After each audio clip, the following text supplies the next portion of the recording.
All right, Shalom. This is Brother Yeshemai from the JMS Atlantic Camp. All praises, all glory, all honor to Yahweh, Ba'ashem Yahushai, Ba'ashem Kakadash, double honor to the elders and the apostles, the great millstone, whom we teach well, who taught us this truth, who are the vessels that Yahweh Ba'ashem Yahushai has used to be able to feed the flock, according to Jeremiah 3, verse 5, says that I would give you pastors to after my own heart to feed you, right? That's a rough paraphrase. Today's video is going to be going into the tribe of Naphtali. Now, who are the tribe of Naphtali? Well, today, the tribe of Naphtali would be the group of people that would inhabit Chile, and Argentina. Okay? Now, let's go ahead and get straight into the scriptures. This is Genesis 49 and verse 1. I bring this one up because it's very important. Because knowing who the 12 tribes are part of prophecy. And matter of fact, we'll just get a quick precept here too. We'll get the spirit of prophecy. Spirit of prophecy, KJV. Let's get that. Revelations 19, verse 10. And I fell at his feet to worship him, and he said unto me, See thou do it not. I am thy fellow servant and of thy brethren that have the testimony of Yahushai. Worship the Most High, for the testimony of Yahushai is the spirit of prophecy. To see before, that's what prophecy goes into. All right, and so understanding who the 12 tribes is the spirit of prophecy, because nobody knows who the 12 tribes are. You know, we're told that is this Ish people, but yet they're only 2% of the population. But the scripture says that the seed of Abraham would be innumerable, and yet they've been counted. Yet these Ish people have been counted, right? But we're not supposed to be counted. That's what innumerable means. So understanding who these tribes are is the spirit of prophecy, and that's how you know that Yahweh Hashem Yahushai is dealing with his sheep only. Amos 3 and 7 goes into that. Let's continue on. It says, Genesis 49 verse 1, it says, And Jacob called unto his sons and said, Gather yourselves together. And that's what we're doing now, because his sons are those 12 tribes, right? That I may tell you that which shall befall you in the last days. So as we get the understanding on these tribes, this is a prophecy that Jacob was speaking to his children. All right, because it's going into the last days. Now, what are the last days? Let's get a quick precept. Salakia. Not trying to jump around a lot, but Matthew 24, verse 14, it says, And this gospel of the kingdom shall be preached into all the world for a witness unto all nations, and then the end shall come. Now, what gospel is that? The gospel is this new song, according to Revelations 14. The gospel is the 100% truth. This new song is us receiving the Spirit as mentioned in Ezekiel 37 and Revelations 11 and 11. You know, that we got the Spirit after 350 years, right? Going into those 42 months. That's the last days. We are in those last days because now we know who we are. All right, so let's go ahead and get into Naphtali. All right, so this is Genesis 49 and 21. It says, Naphtali is a hind let loose.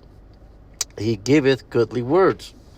All right, so first and foremost, let's get into the word Naphtali. How do you enunciate it in the Hebrew? Well, the enunciation is Naphthalia. And that means wrestling, okay? And that name, wrestling, comes from because when he was in the womb, Naphthalia, he was kicking.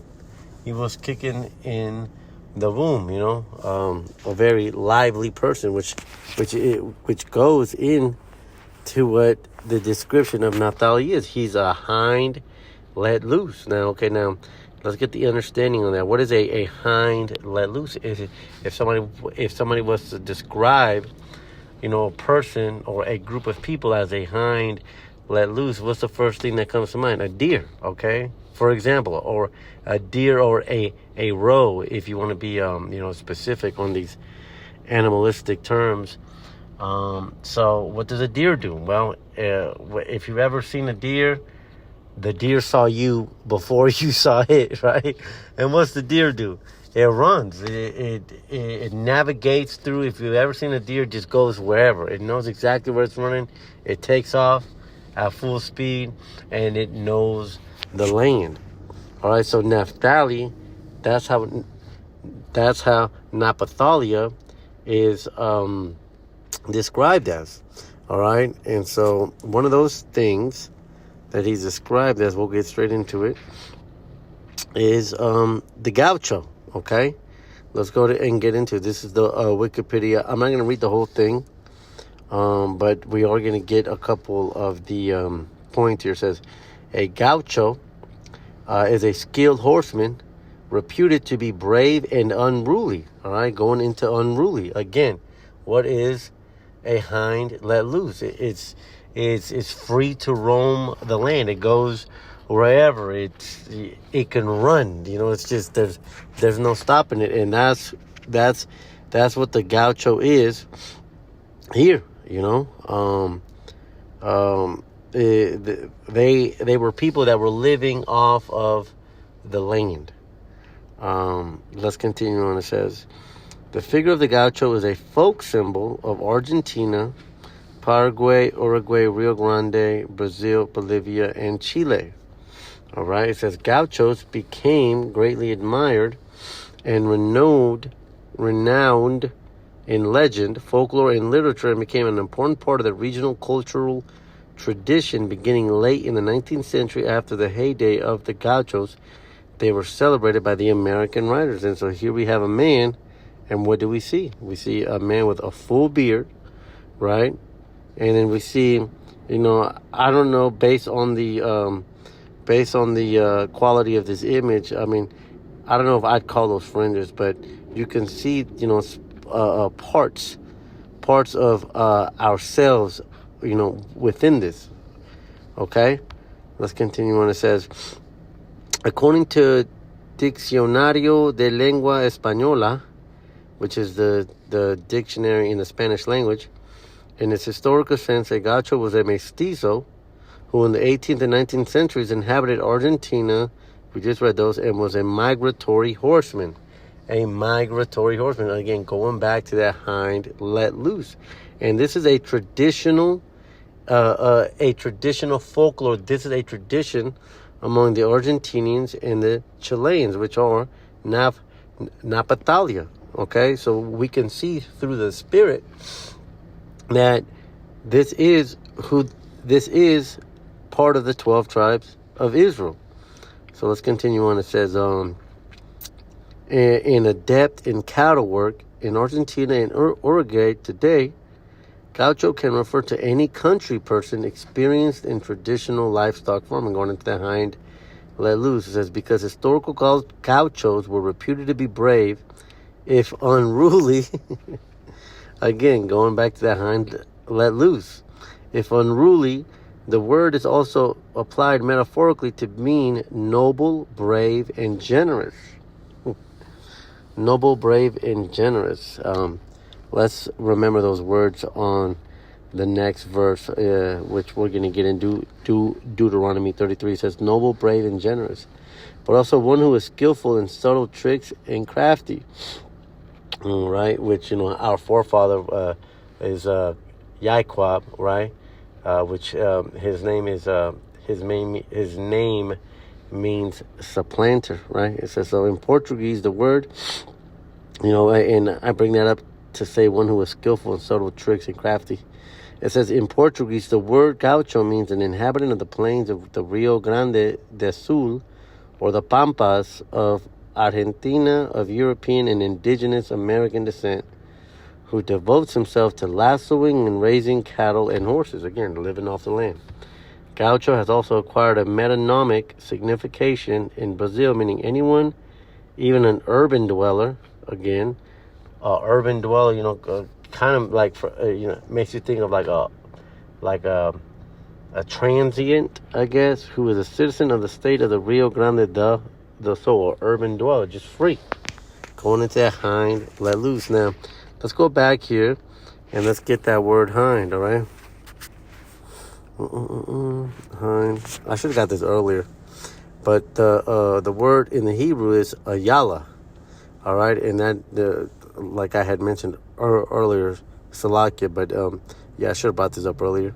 It says ayala, and that means a doe or a deer or a hind. All right, so it's an animal that lives off the land, that is comfortable with where it's going, and that's exactly what the gaucho goes into. It goes into them living off the land. All right. Let's get the next one here. Let's get Deuteronomy. And you know what? Also, while we're here, let's go ahead and get should have a pull up. Let's also get Second Ezra 13 and 40 something. Okay. 13 and 40, it says, those are the 10 tribes which were carried away prisoners out of their own land in the time of Hoshea the king, whom Shalmaneser the fifth, the king of Assyria, led away captive, and he carried them over to the waters, so they came into another land. Verse 41, but they took counsel among themselves that they would leave the multitude of the heathen and go forth into a further country where never mankind dwell. Okay, so I say that because, you know, the question may be, so then how did the 12 tribes get to Chile and Argentina? Well, this is how. Because after the Assyrian captivity, the northern kingdom, which Napthali is a part of the northern kingdom, decided that they would go into a land where no man dwelt before. Verse 42, that they might keep their statutes, which they never kept in their own land. And so, what did they do? They ended up going through the Horn of Africa, all right? Yahushua held the waters for them because it was a very dangerous voyage. There's another king that tried to do that passing, by the way, King Jehoshaphat, I believe it was Jehoshaphat. And when he tried to go through the Horn of Africa, he got shipwrecked. Goes to show you that Yahushua, through the prophecy that we just read in Genesis 49, about that they would be scattered, well, Salakia, about where they would be. I haven't gone into that, but we're about to. But I'll just go ahead and continue with the point here, is that it goes to show that Yahushua was fulfilling prophecy even from Genesis 49, man. Genesis being the first book, right? So let's continue on. So how did they get to where they were at? Well, through the Horn of Africa. They landed in South America, went into the island of Hispaniola, continued north through Mexico, then into the United States, then into Canada, all right? So that's how the 10 tribes came. And then later on, we know that the Southern Kingdom, they stayed back and they were taken over by the Babylonian kingdom. And then after 70 AD, we know that the Southern Kingdom fled into the northern parts of Egypt, right, Africa, and they were sold as slaves to the transatlantic slave trade, and then they came over here. So that's how the tribes came over here, all right? Because Scripture says that we would be scattered, right? But so that's how they got there, all right? So let's continue on. Let's get where are they gonna go? Deuteronomy, Deuteronomy 33 and 23. It says, and of Napthali, he said, "O Napthali, satisfied with favor and full with the blessings of Yahweh B'Shem Yahushai, possess thou the west and the south." Now, this is how we know that this is a prophetic speaking. All right, and this is how we know that Yahweh B'Shem Yahushai is dealing only with his people, according to Amos 3:7, which I mentioned earlier. Because we just read, what did we just read? We'll go back to it again. It says, possess thou the west and the south. Okay, now when you pull up the biblical map of the lands allotted to the 12 tribes, you will take a notice that Naphtali is on the northeastern corner. So then how is it that they're being blessed and told to take the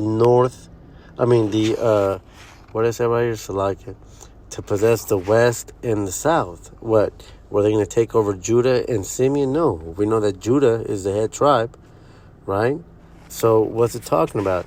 It's pointing us through the Spirit, is pointing us to where they would be. Chile and Argentina are where at? They're in the southern westmost part of the map on the globe. You see how through the Spirit, how Bashem Yahushua has taught our apostles, who have then fed us to be able to see these prophecies. We would have never known this, man. Because what have, Chile and Argentina, what have they dealt with? Are they under the curses? Because that's another way that, we can prove that they are Israelites, is are they under the curses? Because, according to Deuteronomy 28, we would be taken into captivity. We would become the tail, right? And there would be a nation from a far off country of whose language we did not know that would take over. So then with that, now that we got the precepts, showing who they were, the question is did they go through the curses? So let's go ahead and open up another one. Another here says, Chile, Argentina, and European colonialism. Chile and Argentina, both formerly part of the Spanish Empire. Now we know that the Spanish goes into those 7 horns, right? Into those 7 kingdomships of Esau, Edom, because that's the Spaniards are Edomites, all right? So that's experienced colonialism in distinct ways, leading to different trajectories in their development and relationships with European powers, the Edomites. Chile was initially an extension of the Viceroyalty of Peru, while Argentina, as part of the Viceroyalty of the Rio de La Plata, had a more complex colonization process involving influences from Peru, Chile, and the Atlantic. Both nations, however, were significantly shaped by European colonialism, particularly in terms of their political structures, economies, and social hierarchies. Now, what's the precept that comes to mind? We'll just go ahead and get that right now. We'll get a couple goodies, but good, oldies but goodies. Job 9:24, the earth is given into the hand of the wicked. He covers the faces of the judges thereof, and not where and who is he? I bring that up because it says that the Europeans, the Edomites, the wicked ones, shaped the terms of their political structures. They shaped their economies. They shaped their social hierarchies. All right, that's the earth being given into the hand of the wicked. And then, of course, Habakkuk 2:5, right? He transgresses by wine. He keepeth not at home, right? So let's continue on. It says, Chile's colonization began with Diego de Almagro's expedition in 1535, though it was deemed less lucrative than Peru, leading to limited early settlement. So this shows you that the people from Chile and Argentina are under the curses. All right, matter of fact, let's go ahead and pull that up because I quoted the curses, but let's go ahead and just pull it up just for edification's sake. Salakia the water for the patience. Deuteronomy 28:49. The Most High Yahweh Shah shall bring a nation against thee from afar, from the end of the earth, as swift as the eagle flieth, a nation whose tongue thou shalt not understand. And we're going to continue to build on that tongue, okay? Because that was something else that was mentioned in Genesis 49. We'll go back here and get it. Genesis 49 and 21. It says, he giveth goodly words, okay? So going into the tongue, it says, part of the Viceroyalty of Peru, northern and central Chile were incorporated into the Peru. No, right here. This is what we want to get here. It says indigenous resistance. Indigenous goes into the natives, right? And we know that as we just saw in 2 Ezra 13 and 40, that they wanted to go to a land where never mankind dwells. So they were the natives when they got there. These people were called the Mapuche. It says the Mapuche people in central and southern Chile fiercely resisted Spanish expansion. leading to a prolonged conflict and distinct colonial experience compared to the other parts of the continent. Okay, so now let's go ahead and get into the Mapuche here. It says, what, real quick, want to see if there was anything else here. Peru, potential, major wave, conquest. Okay, let's go ahead and get into the Mapuche now. So who were the Mapuche? It says the Mapuche, also known as Araucanians, are a group of indigenous native, because the Northern Kingdom came to the Americas first, starting from the South America, including the island of Hispaniola. So-called Dominicans and Republicans share that island now. It says, are a group of indigenous inhabitants of south-central Chile and southwestern Argentina, including parts of Patagonia. The collective term refers to a wide-ranging ethnicity composed of various groups who share a common social, religious, and economic structure, as well as a common linguistic heritage as Mapudungun speakers. Okay, it says, today the collective group makes over 80% of the indigenous people. All right, the Mapuche are concentrated in the Araucania region. Many have migrated from rural areas to Santiago, and this is the Mapuche people, okay? So these are natives. These are, these are the tribe of Napthali. It says, Spanish, South Rivers. Well, where was it? I was trying to get here. Mingle with the Spanish losses, but Mapuche society. Mapuche in the Spanish-ruled areas, especially the Pecunche, mingled with the Spanish during the colonial period. Going into that scripture, well, let's go ahead and get it. I keep paraphrasing it. Let's get it. Israel mingled the seed, heathen, fat fingers, the water for your patience. It says, no, where's it at? It was in Salakia and the water for the patience. Where was it at? It was in First Ezra's. It was in First Ezra's. It says, where was it at? It says, for the first century of Brother King's priest, pray the land. Therefore you shall not. Okay, right. It says, therefore now shall ye not join your daughters unto their sons, neither shall ye take their daughters unto your sons. It's that the land which ye enter not into possess a heritage is a land polluted with the pollutions of the strangers of their land, and they have filled it with their uncleanliness. Jump down to 85. Moreover, ye shall never seek to have peace with them, that ye may be strong and eat the good things of the land, and that you may leave the inheritance for the land unto your children forevermore. There's a precept that I wanted to get here. I don't want to spend too much time on it, but it goes into when the prophet Ezra cries because he sees that the people have mingled the seed. So I don't want to waste too much time on it. But the point is that they mingled the seed, man. And so let's get the Mapuche language. It says Mapuche in Spanish, coming from the land of people.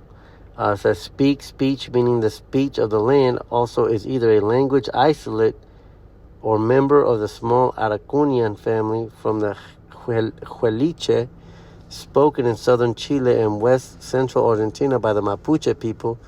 It was formerly known as Araucanian, the name given to the Mapuche by the Spanish. The Mapuche avoided as a remnant of Spanish colonialism. Mapudungun is not an official language of Chile, having received virtually no government support through its history. All right, it says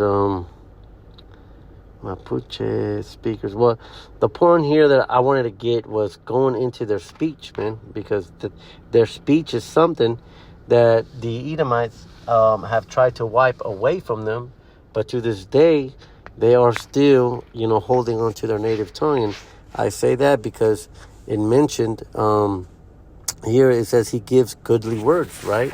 Going into that speech, but also Napthali, they are a tribe. They are a very sincere.